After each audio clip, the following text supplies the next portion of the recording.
उत्तराखंड की सियासत के सबसे बड़े चेहरे हरीश रावत इन दिनों आहत हैं, असहज हैं और वो खुद भी ये महसूस कर रहे हैं कि राजनीतिक तौर पर अगर वो कमज़ोर हुए हैं तो उन पर चौतरफा हमले भी हो रहे हैं। हरीश रावत आगे क्या करेंगे? चंपावत उपचुनाव की चुनौती जब कांग्रेस के सामने है तब हरीश रावत की भूमिका क्या होगी? इन सवालों के बीच हरीश रावत को संन्यास लेने की सलाह देने वालों की भी कमी नहीं है। हर छोटा बड़ा नेता, यहाँ तक कि कार्यकर्ता भी हरदा को कह देते हैं कि आप संन्यास ले लीजिए, घर बैठ जाइए। इन हमलों के बाद हरीश रावत एक बार फिर पलटवार के मूड में हैं। हरदा ने जबरदस्त तरीके से नसीहत दी है और वो उठ खड़े होने को तैयार हैं। हरदा ने एक इंटरव्यू में साफ किया है कि जिस तरीके से उन्हें सलाह दी जा रही है घर बैठने की, संन्यास लेने की, तो उनमें ज़्यादा जोश आ रहा है और वो अब 2027 का चुनाव लड़ने के लिए भी खुद को तैयार समझ रहे हैं या खुद को तैयार बता रहे हैं। तो हरदा ने ये चुनौती साफ साफ दे दी है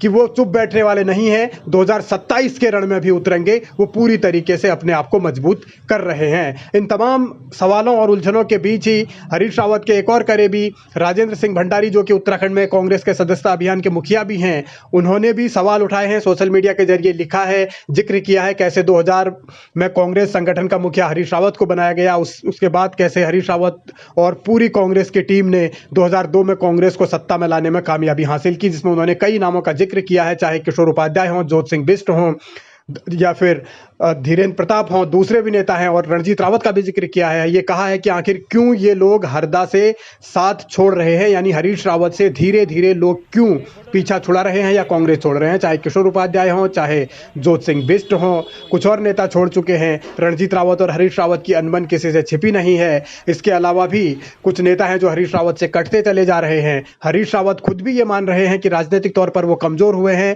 कांग्रेस भी कमज़ोर हुई है, कांग्रेस की आंतरिक राजनीति पर या आंतरिक राजनीति पर उनकी पकड़ कमजोर हुई है। तो ऐसे में अगर कोई सवाल उठा रहा है तो इन सवालों का जवाब तलाशने की वो कोशिश जरूर करेंगे। लेकिन हरदा ने यह भी कहा है कि अगर राजेंद्र भंडारी ये सवाल उठा रहे हैं तो जो लोग हरीश रावत का विरोध कसम खाकर करते हैं उनको राहत मिल रही होगी। हरीश रावत आहत जरूर हैं, लेकिन वो ये भी कह रहे हैं कि वो देखेंगे आखिर ऐसा क्या है। हरीश रावत ने यह भी कहा है कि उनके लिए उनके सहयोगी बहुमूल्य हैं, अमूल्य हैं, लेकिन अगर कोई छोड़कर जा रहा है तो क्यों ये सब हो रहा है इसको वो देखेंगे। लेकिन ये साफ है कि हरीश रावत फिलहाल अभी अपने तरीके से हार मानने वाले नहीं हैं। हरीश रावत ने यह साफ ऐलान किया है कि वो सब चीज़ देखेंगे और फिर 2027 के चुनाव में भी मैदान में उतरेंगे।